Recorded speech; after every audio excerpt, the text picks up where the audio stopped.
I hope to be reaching young folks who may not have even been born when I was approached about community media. This space is in jeopardy. They will lose it, and if they don't know they have it,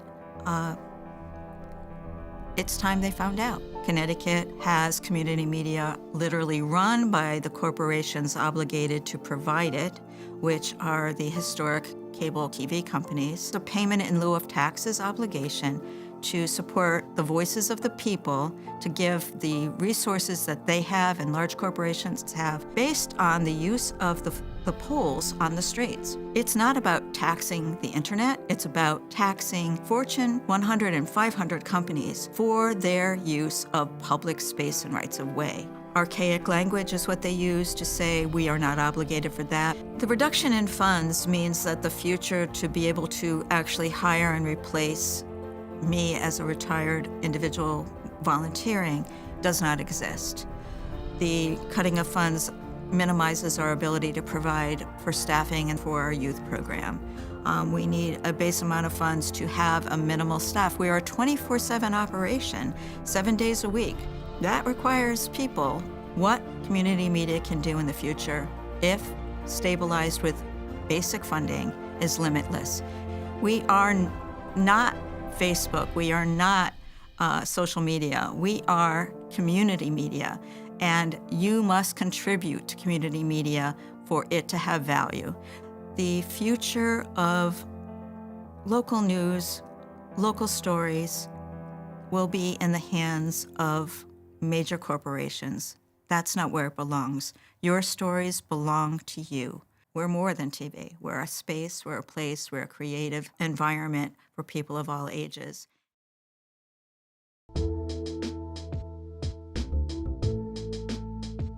What the lesson from this story is? Well, the great writer Maya Angelou tells us, when somebody tells you who they are, when somebody shows you who they are, you should believe them. And especially for us children, we all have, everybody knows Spider-Man, Hans? You know Spider-Man will have a tingle when danger is around? We human beings have it as well. It is called your gut feeling. So you, especially children, if you come upon someone who is a stranger and you get that tingle, that means listen to that tingle. You understand? If somebody shows you who they are, your job is to believe them. Okay?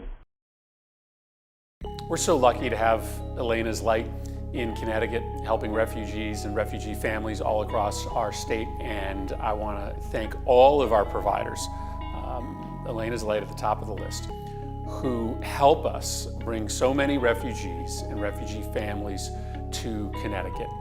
It's one of the most important things we do as a country, this commitment that we have had since our founding to rescue people from terror, from torture, from violence. It's really the best of America when we bring people to this country who are fleeing horrific circumstances.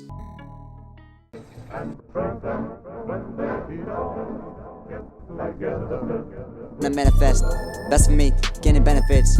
West Coast, where I make the bread. Fold your head, get my family fed. Fur coat, Robert Stewart made. He found the path that I get us paid. Wagon built and we are moving way Oregon Trail. United States, General Sullivan. I'm the mastermind. With my pen, I'ma redefine the grand design. It's a destiny, waiting in the stars to spread democracy, freedom near and far. From the east to west, it's our grand plans. The mission as goals, we will take off their land to withstand, understand, and defend. Can't think of a better way to bring a brand. I'm gonna manifest destiny. I'm trying to do what is best for me. I'm gonna manifest destiny. I'm trying to do what is best for me. The vision is clear where I have it sent. We only come here to represent. This feeling I feel is irrelevant. If we move west, we are sparing no innocent. The miles and miles they stroll, the legs getting weak, the spirits say no. The blistering blazing of cold, of subs the name that everyone knows. Behold, the story got told. Wipe out the foes, together all of our goals. We're grabbing the gold and hitting new lows. Spreading the details, the brave and the bold. Critics can whisper, but they can't deny. Our destiny is written on all of God's eyes. We'll build a new nation that's mighty and grand. Sully will lead with a steady hand. From 1812 to 1869, over 100,000 people died, and there was only those recorded. Gold miners, pioneers, natives, they're all dead. Even in the gold rush, more people died broke than rich because of the move out there and the cost of everything. 1 in 10 people died in the Oregon Trail, and there were around 30,000 deaths in total. It wasn't greatness, it wasn't humane, and it wasn't the dream for Americans to die. of tears happened because of this. Close to 16,000 natives died in the march from their homes. Not everyone wanted to move out west. It was only those that wanted more. All Manifest Destiny was a crusade drenched in propaganda, so no one questioned the so-called greatness and dream of America.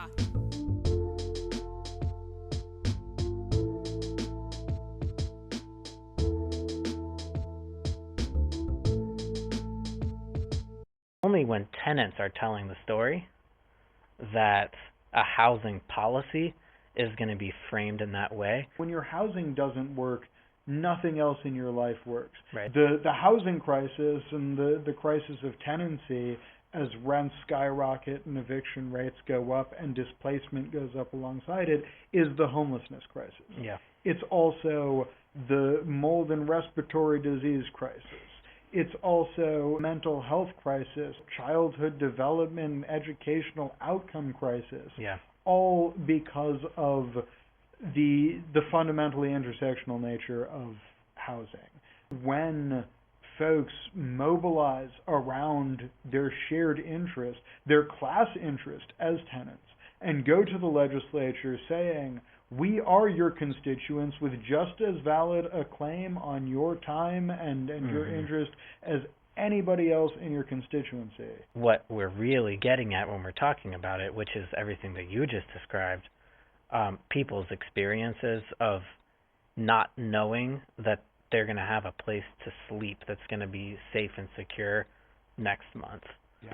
You know, I mean, that's what Just Cause is about, is an assurance that at minimum, if you are kind of able to keep up with the rent, which is hard enough to do, abiding by the lease, not bothering anyone, not harming anyone, you can sleep easy at night knowing that you're not going to be tossed out all of a sudden without even a justification for it, not even accusing you of doing something that then you could then try to remedy, but simply for no fault, you know, a no-fault eviction. As a tenant, you don't have a lot of protections. Yeah. At least you should have the assurance that you can't be kicked out without a valid reason, because we're talking about your housing. We're talking about the roof over your head, with the foundation of the entire rest of your life, where your kids go to school and your doctor's appointments are scheduled and you have a way to get to work and you have a life. You can't just be fully uprooted out of your life because there was a change of property ownership and the new investor from New York wants to double the rent. Right. That's not a good enough reason to kick somebody out of their home. We're having up to 100 families a day coming in a 3 or 4 hour period, and of course that's keeping everybody pretty busy. People need to know that what they donate doesn't linger on our shelves. It's immediately put to good use, whether it's food, clothing, or money. We as a board and our staff and our volunteers are all very aware of the sacrifices people make when they bring something to us. The biggest thing that we hear from many of our supporters and friends that are new to the sisters is, how did we get started? Like how did it become about, and who are the sisters? What is the what and what's the why? The why goes back to like 1997.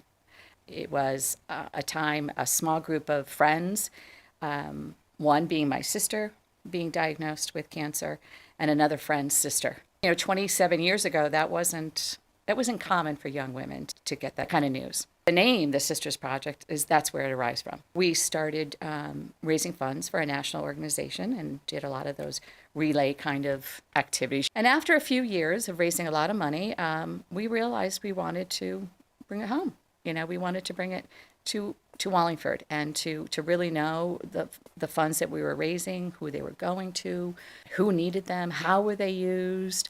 So we started having those conversations. We're really looking to help as much as we can, and always looking for volunteers and always looking for people with creative ideas. Yes. And that's something that I think the community would benefit from too. Oh man, it's so great to watch all 5 of them just snuggle, and I mean, this poor baby never gets put down, so we're gonna have to.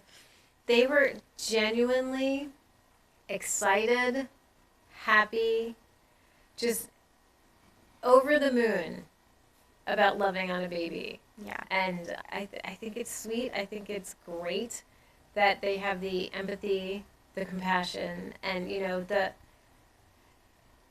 the wherewithal, I don't know if that's the right word, but to really just embrace it.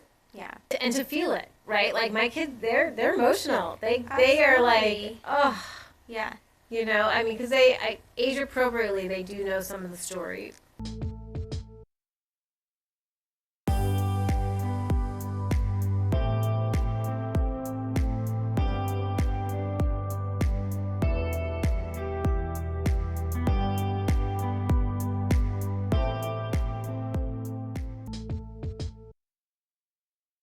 High school is full drama. I know how some things feel, especially fights with mom or whatever, and it just brings you down and you need to talk about it, but just not to her. Just that kind of connection and giving advice, taking advice type of thing. Yeah, I think that's one of the things that I love most about the work we do is, you're right, it's the relationships, and it's knowing that in that moment they have somebody that they can connect to and speak to, and in that moment that it's safe and it's okay and it's acceptable. And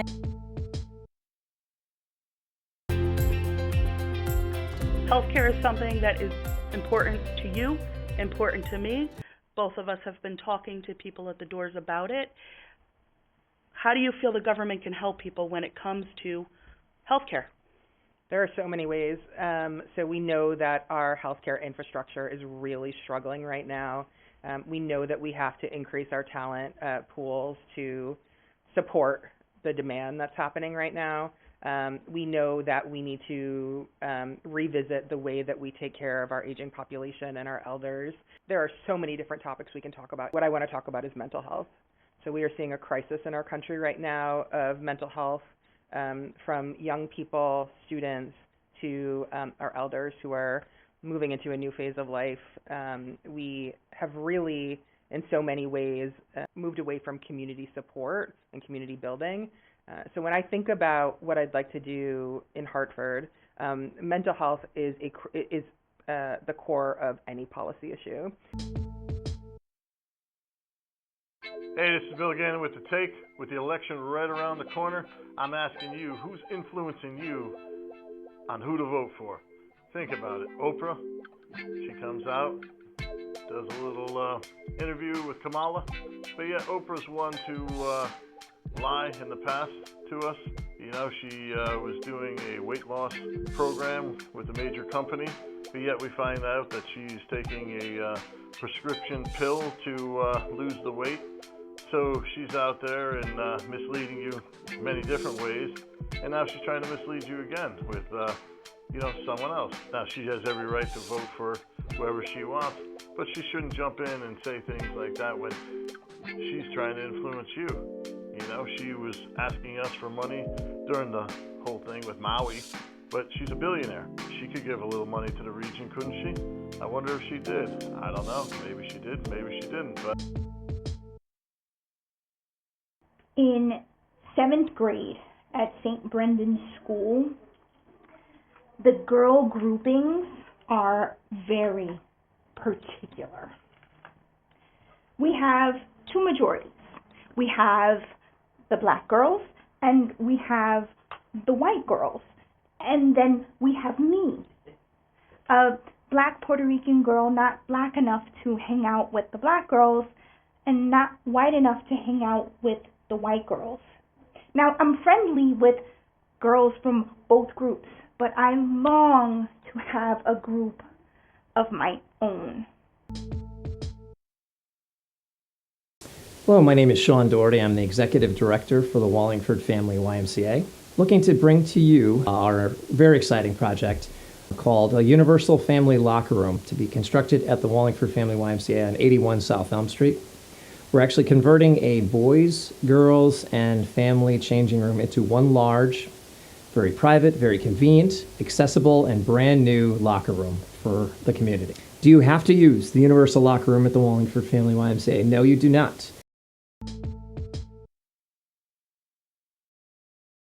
Point of Not Just Us is bringing people together for discussions and conversations. So this verse really kind of shows that God created us in diverse groups so we can recognize and learn from one another, not so we can oppress each other. The division that we see in the United States or in the world is that it really comes down to injustice.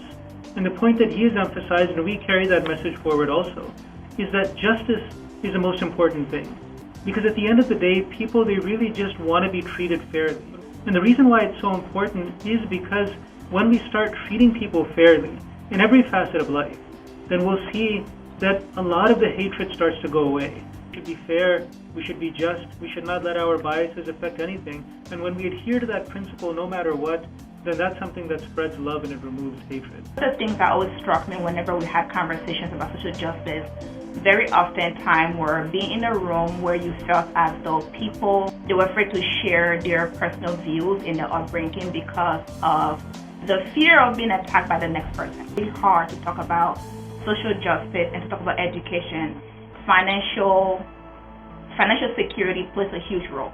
I think that we have a struggle when it comes to actually hearing, open to the fact that we all have different lived realities and we all have different day-to-day experiences. And we really do have common goals. We want our families, we want ourselves, we want our loved ones to be healthy, we want them to be happy, and we want opportunities to make our lives better.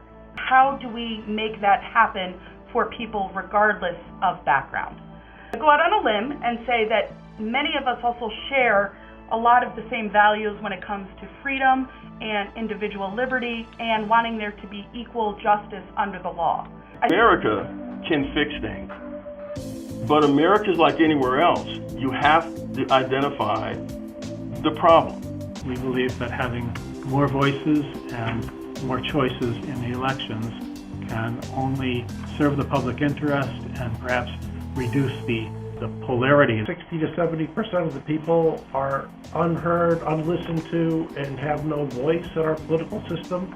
We have two polarized extremes that drive the bus. Our government, despite all the promises, all the myths of American exceptionalism and greatness and all the promises that we make to citizens, American government has failed to implement many of those constitutional safeguards for average Americans. We touched on this.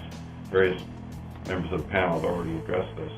And as a result, innocent Americans are inflicted with great harm. The whole country really feels like it's taking a step back. People ask if pride organizations and LGBTQ+ organizations are really necessary in a state like Connecticut. I think it's important that we have brave people standing up and protecting people that are in weaker, vulnerable positions. The things that I think bothers me is when someone tries to say that we're indoctrinating children. We don't want to turn your straight kids gay. We want to keep your queer kids alive. I think it's important that we make affirming spaces, safe spaces for all of us. So many things that each of you have said, and I'm like, you know what? That's why I do what I do, is to connect. One-on-one conversations, power mapping, cutting out issues, community organizing techniques. And one of them that's so beautiful is a story circle, where you get together with people who you may think you have nothing in common with. And it's a great equalizer. I've been compelled to read some of my favorite women poets lately who kind of encourage that there's always something to do, but it's not necessarily about saving the world. It's about finding that love journey that your life is about, that fulfills you, and that love journey could include interacting with friends, family, and if you're lucky, visionaries.